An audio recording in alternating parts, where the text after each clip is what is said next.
안녕하십니까, 이진우입니다.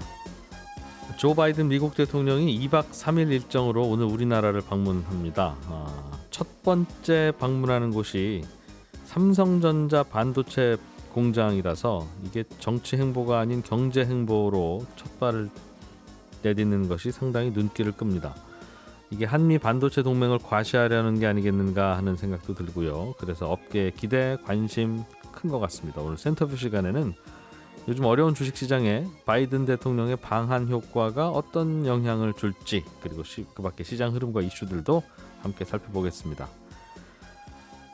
지난주에 미국에서 분유 구하기가 어렵다는 뉴스 전해드렸죠. 상황이 좀 더 심각해지는 것 같습니다. 그러자 미국 정부가 국방물자 생산법이라고 하는 것을 오랜만에 발동해서 국방부의 전세기, 그러니까 군용기로 분유 수입에 나섰습니다. 오늘 글로벌 리포트 시간에는 이 소식을 비롯한 다양한 나라 밖 경제 소식들 모아서 들어보겠습니다.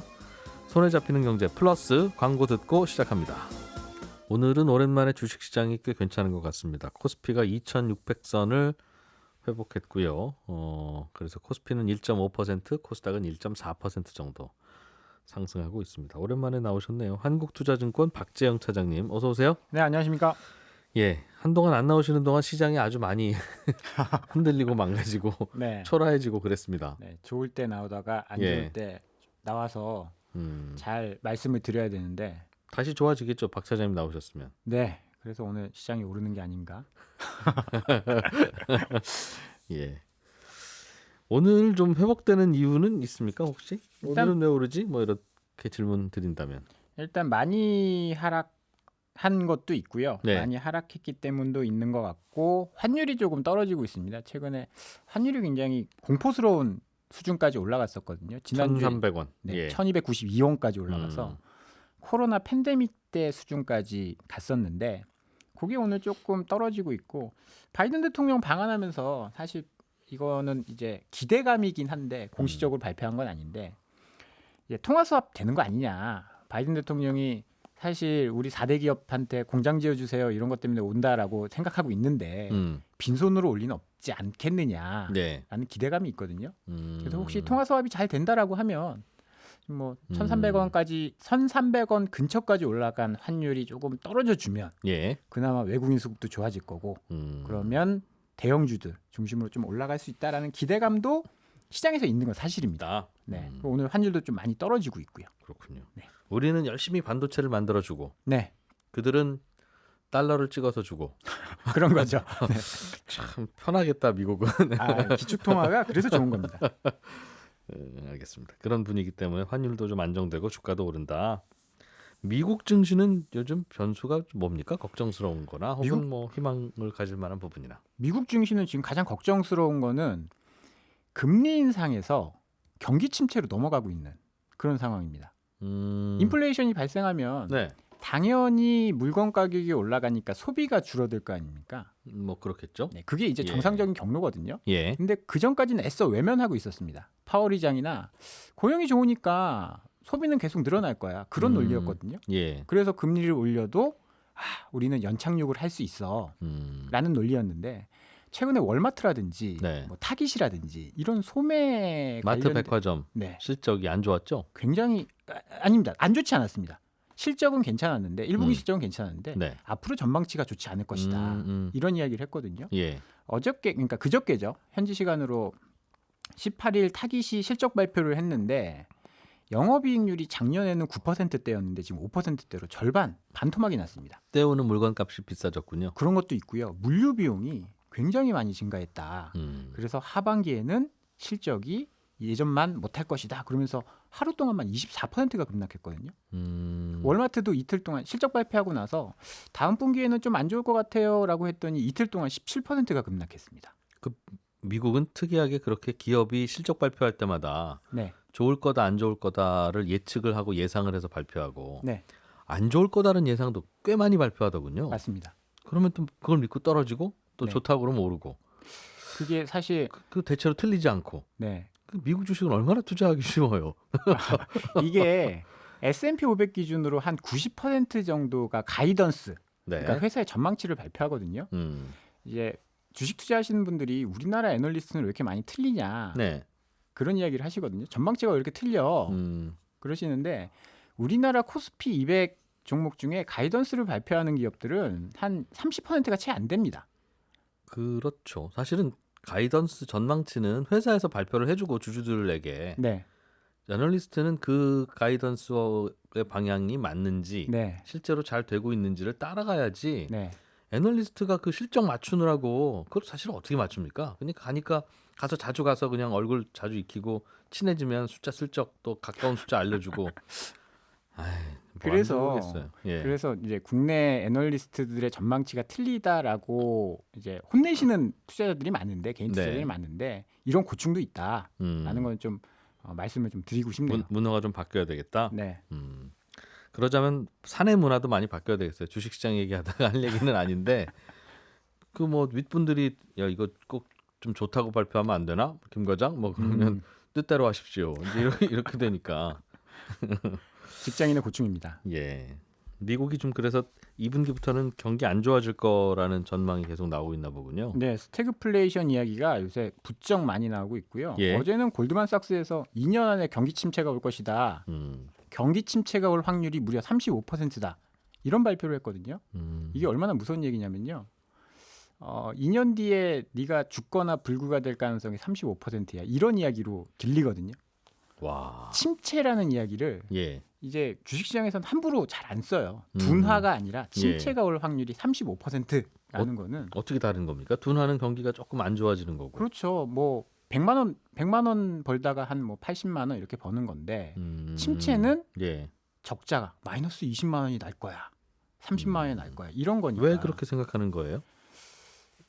말하는 대로 미국의 중앙은행이 보기에는 요즘도 사람 못 구해서 난리인데 식당들이 경기 네. 좋다는 뜻 아니겠습니까? 네. 라고도 얘기하던데요. 그걸 못 믿는 거죠.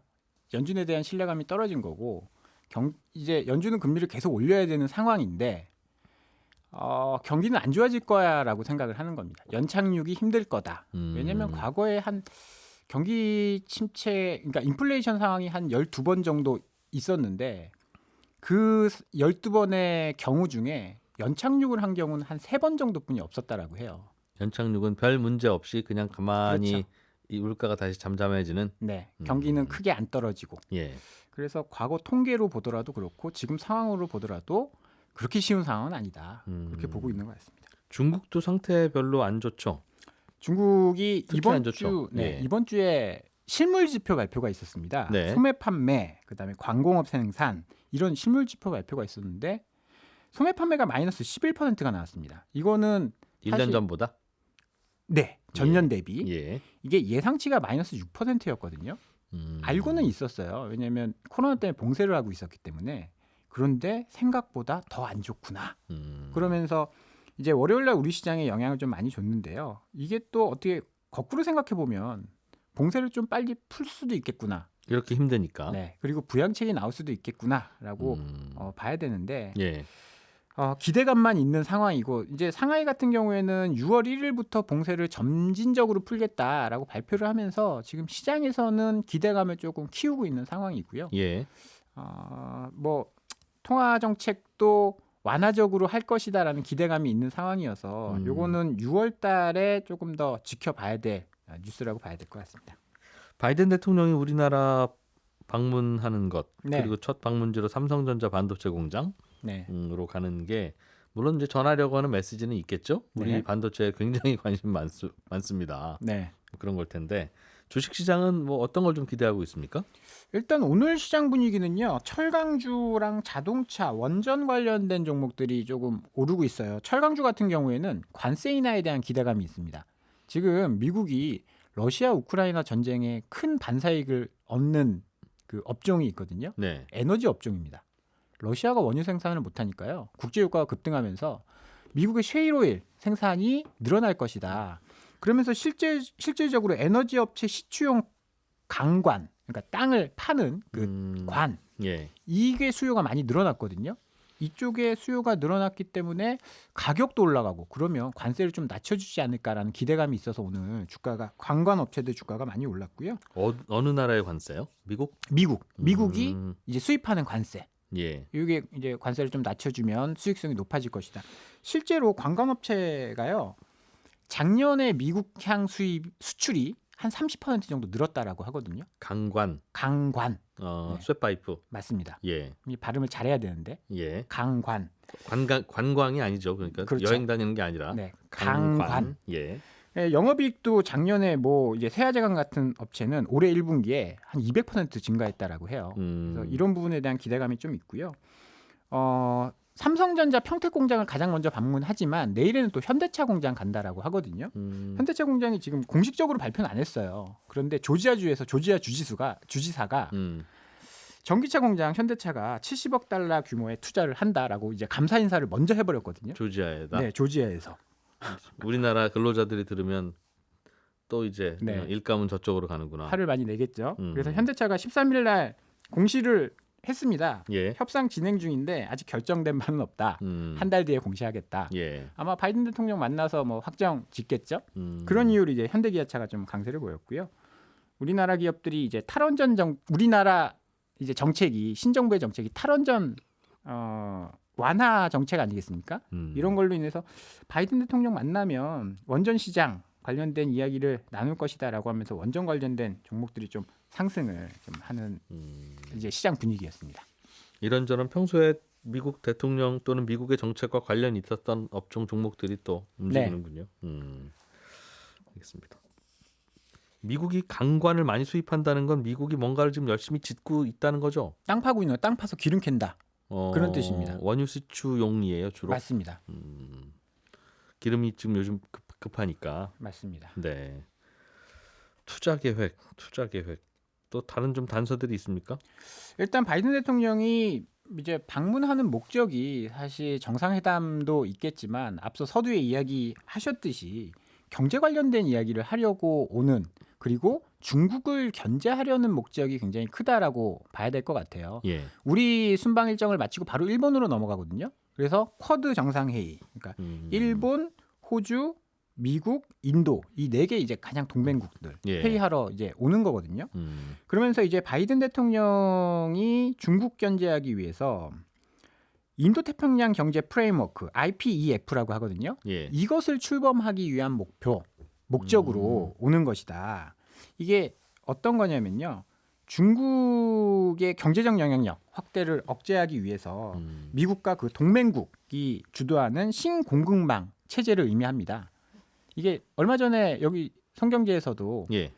프렌드 쇼어링이라는 것을 설명을 해주셨더라고요. 네네. 그러니까 트럼프 대통령 때는 리쇼어링이었잖아요. 공급망이 이제 밖으로 나간 거를 네. 이제 자국으로 다시 이제 끌어오자. 미국 본토로. 맞습니다. 그게 리쇼어링. 네. 근데 그것만으로는 지금 좀 부족하고 그래서 공급망을 안정시키기 위해서 친한 친구들끼리 공급망을 나눠서 뭐 만들자. 이런 목적인데 중국에다 두면 항상 불안하다는 거죠. 미국 입장에서는. 그렇죠. 중국이 뭐 꼭 사고가 나서가 아니라 안 돼. 그러면 그냥 안 되는 거니까. 네. 그래서 그런 이제 대책을 세우려는 목적인데 이게 핵심은 뭐 여러 가지가 있겠지만 친환경 에너지, 그다음에 첨단 기술, 반도체 이런 쪽들 공급망을 구축하려는 목적입니다. 그래서 가장 먼저 평택을 가는 이유도 거기겠죠. 여기서 반도체가 빠져버리면 그냥 빈 껍데기가 돼버릴 수 있는 그런 상황이어서 네.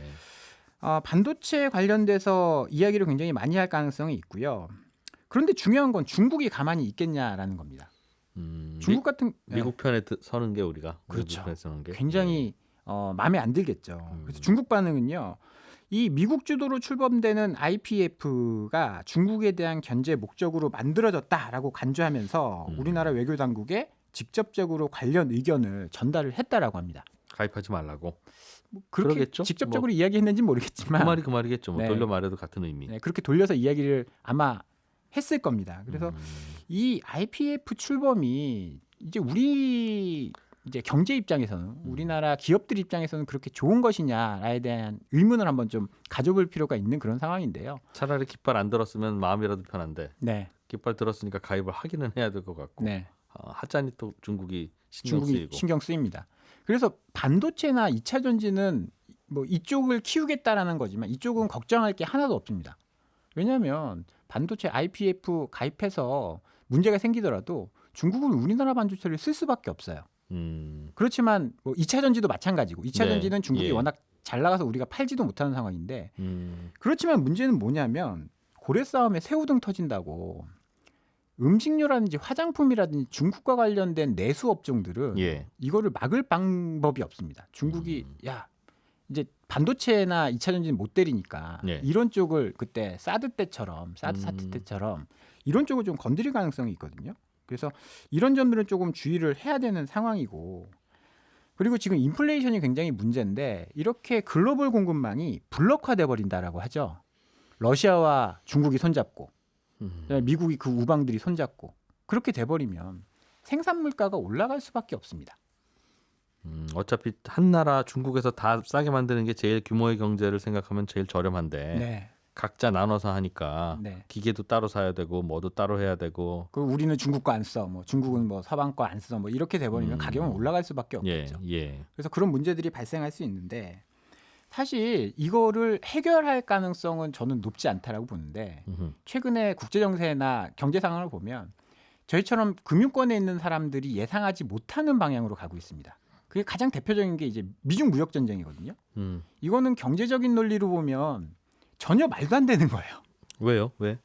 아니 그냥 관세를 안 매기면 싸게 물건을 사오고 팔 수 있는데 관세를 엄청 매기면서 서로 괴롭히는 게 네. 경제적으로만 보면 이해 안 가는 행동이다. 그렇죠. 그런데 그건 정치적인 논리로 해석을 해야 되는 거고 러시아와 우크라이나도 사실 전쟁이 일어나면 안 됐었던 겁니다. 경제적인 논리로만 봤을 때는.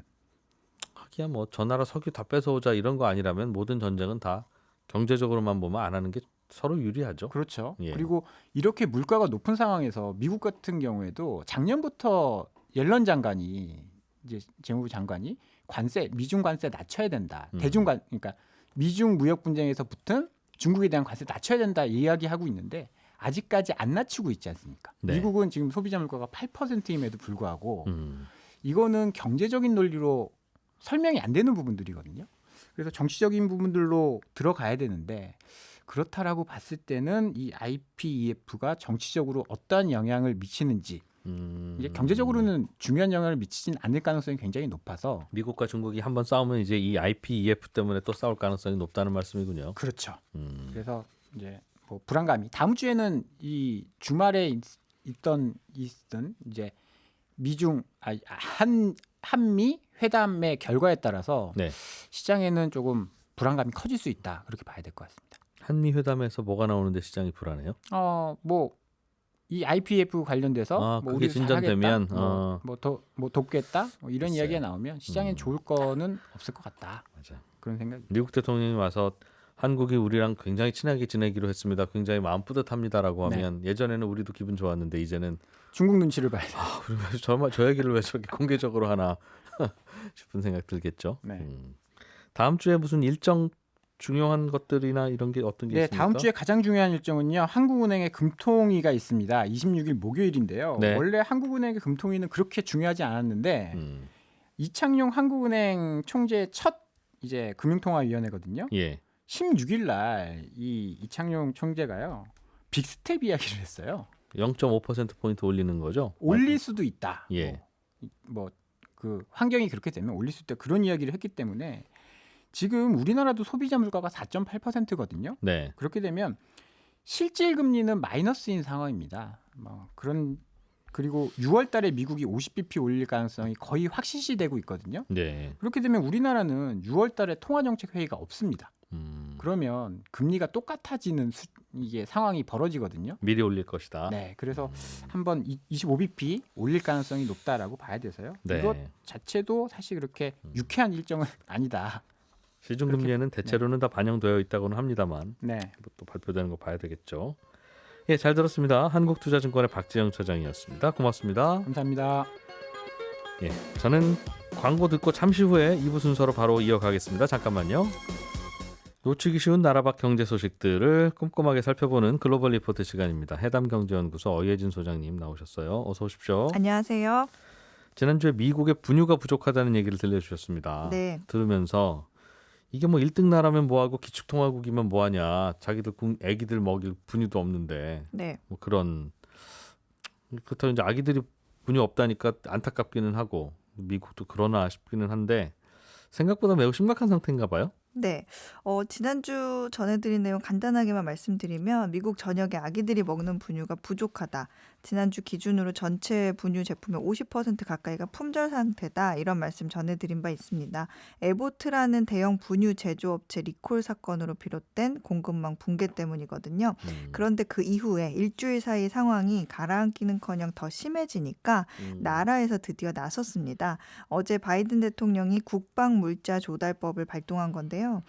설명드린 바와 같이 국방물자 조달법은 비상 상황 시에 특정 제품 생산과 공급에 대한 협조, 우선권을 강제할 수 있는 법입니다. 그러니까 바로 직전에는 그 트럼프 전 대통령이 코로나 팬데믹 시작되면서 의료물자 공급과 백신 개발 지원 이걸 위해서 이 법을 발동한 바가 있어요. 그러니까 덜 중요한 약 그만 만드시고 빨리 이 백신부터 만드세요. 네. 명령입니다. 그렇죠.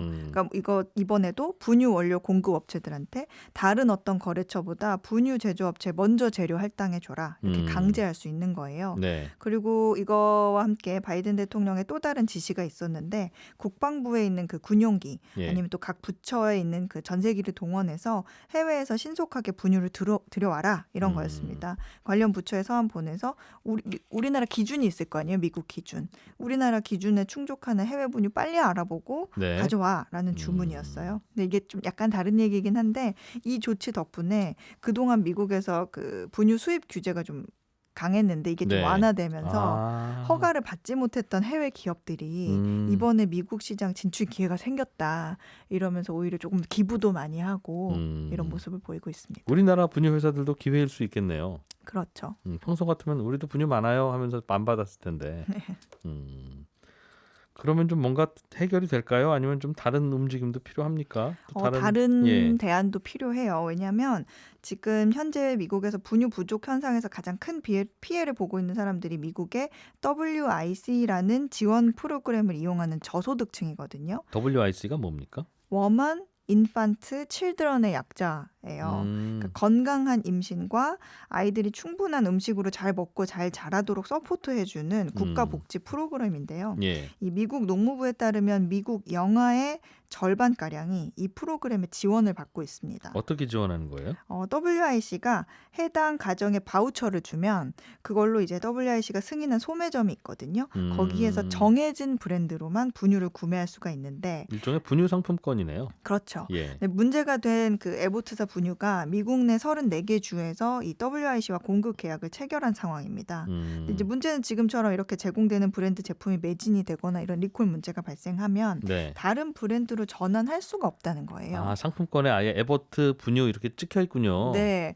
그러니까 이용자들은 더 비싼 사비를 지출해서 분유를 구할 수밖에 없죠. 그 상품권으로는 살 수 있는 다른 분유가 없으니까. 네. 그래서 미국 농무부가 원래는 WIC에서 취급하지 않은 다른 브랜드를 대체 구입할 수 있도록 좀 조치해달라 이렇게 주정부에 요구를 하고 있습니다.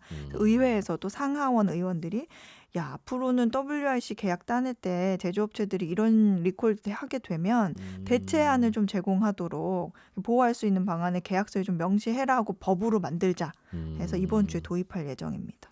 이게 그러니까 나라에서 공짜로 나눠주는 분유 상품권 같은 건데 네.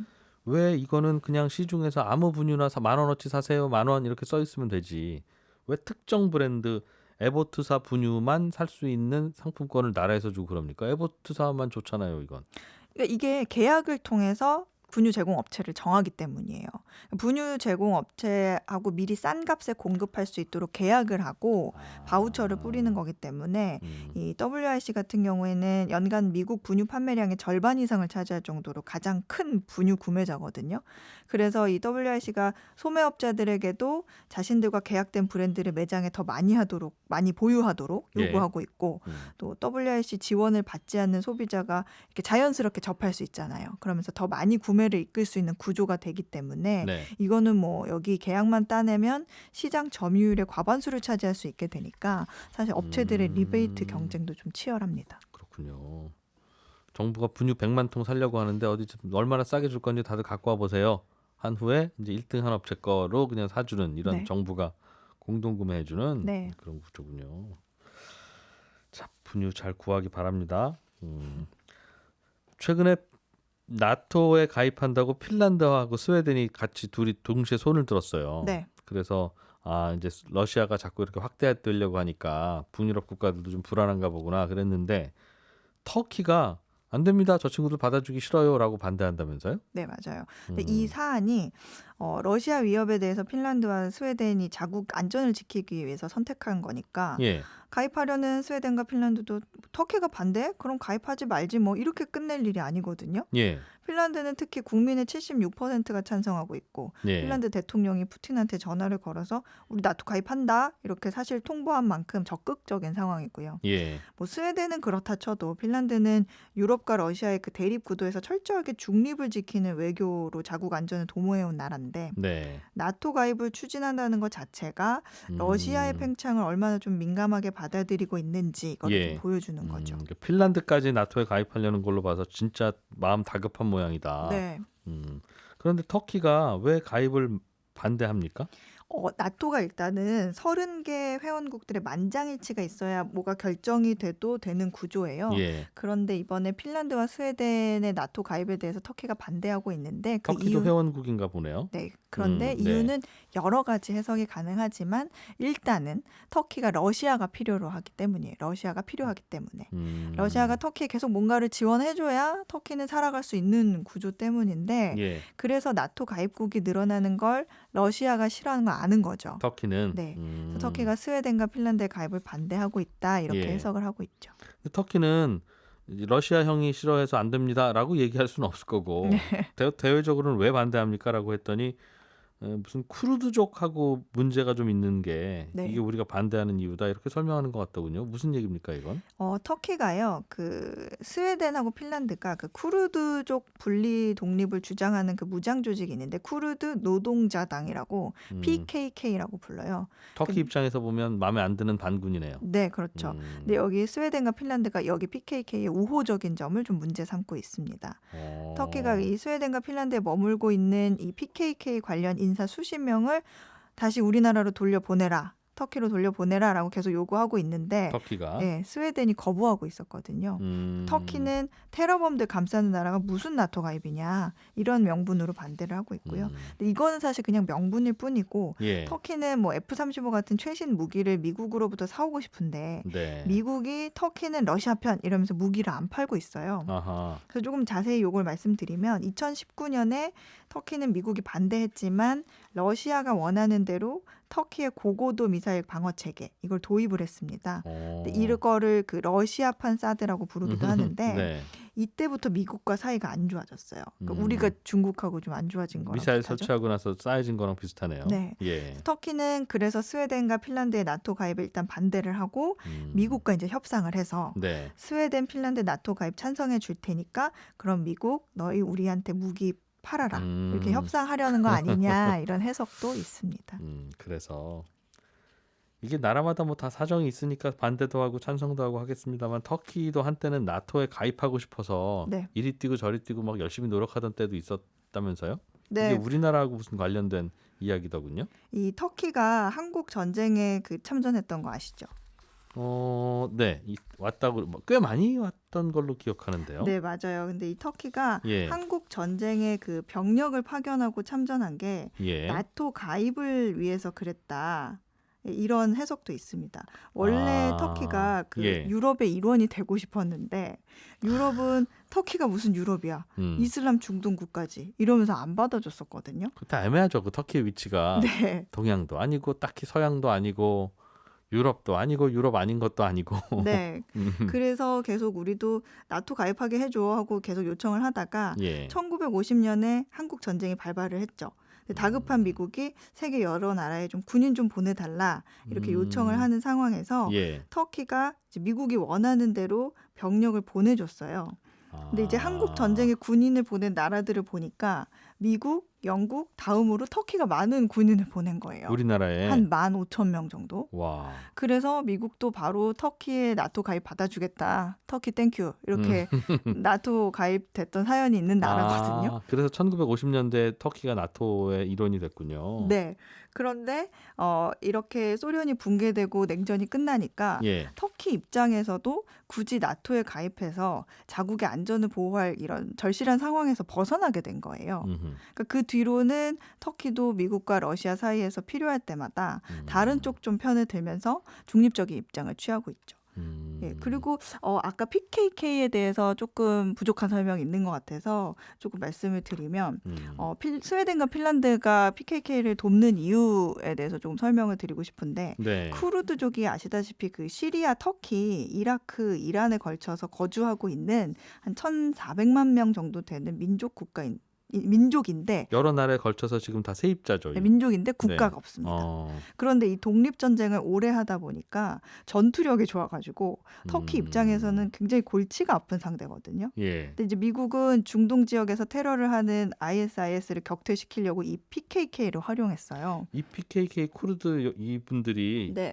그 벌써 몇십 년째 독립운동하고 있어서 네. 거의 전투가 일상인 분들이라 네. 굉장히 전투력이 뛰어나대요. 맞아요. 그래서 그러니까 스웨덴 입장에서는 그 PKK를 지원하지 않을 수 없는 구조였던 거죠. ISIS 같은 그런 더 테러 많이 하는 분들을 견제하려고 하니까 네. 저분들하고 잘 싸우는 PKK는 우리가 도와줘야 되겠는데 네. PKK는 터키에서 우리 다 독립하고 싶다고 자꾸 그러니 터키는 그들을 싫어하고. 그렇죠. 터키 입장에서 보면 무장 반란군이니까 예, 음. 그런 상황이 있다는 걸 좀 추가적으로 그래서 핀란드, 말씀드리겠습니다. 스웨덴은 나토에 가입하려는 걸 터키가 반대한다. 네.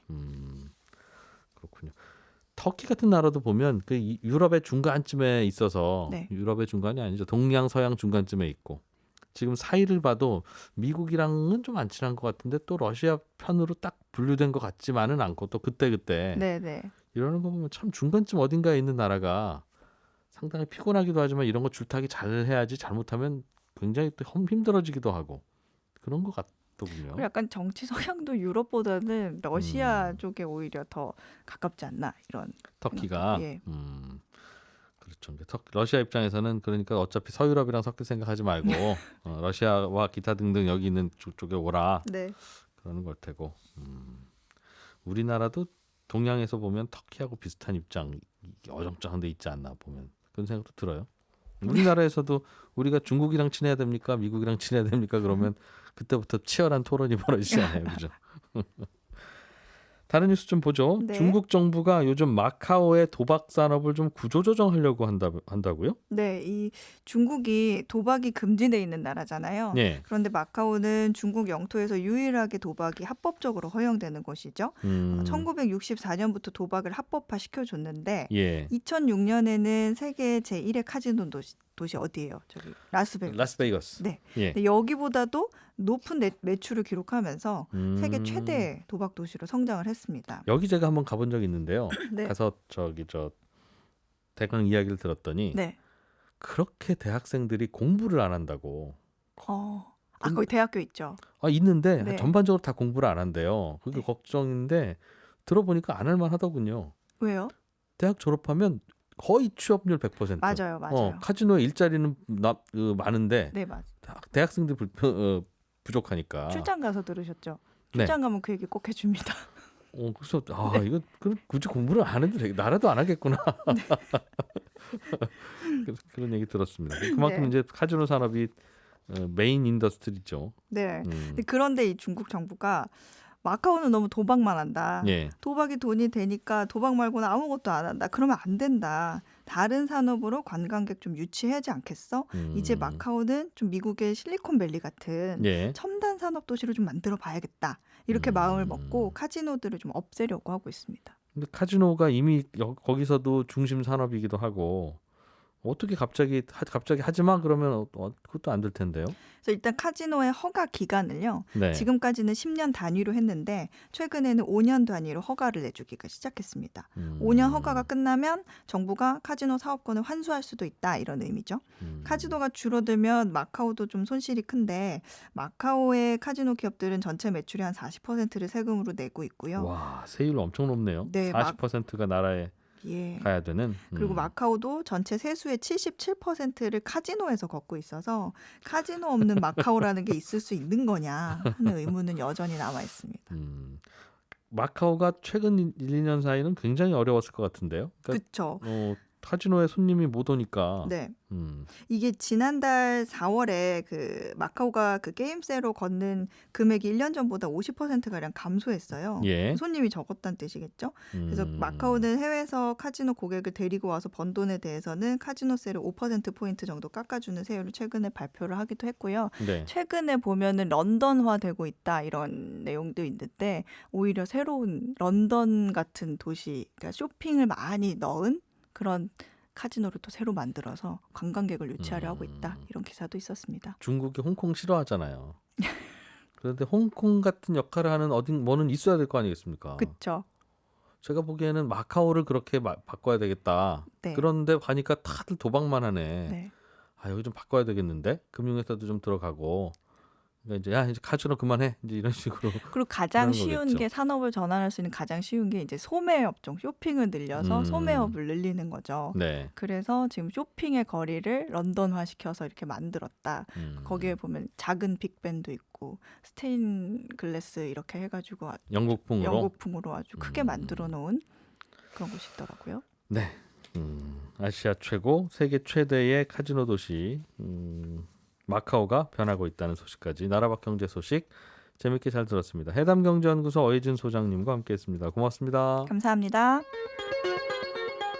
예, 저는 주말 잘 쉬고 월요일 아침 8시 30분에 손에 잡히는 경제에서 다시 인사드리겠습니다. 일요일 아침 7시 5분에 손에 잡히는 경제 주간 하이라이트도 저희가 잘 녹음 편집해서 올려놓겠습니다. 많이들 들어주시고요. 이진우였습니다. 고맙습니다.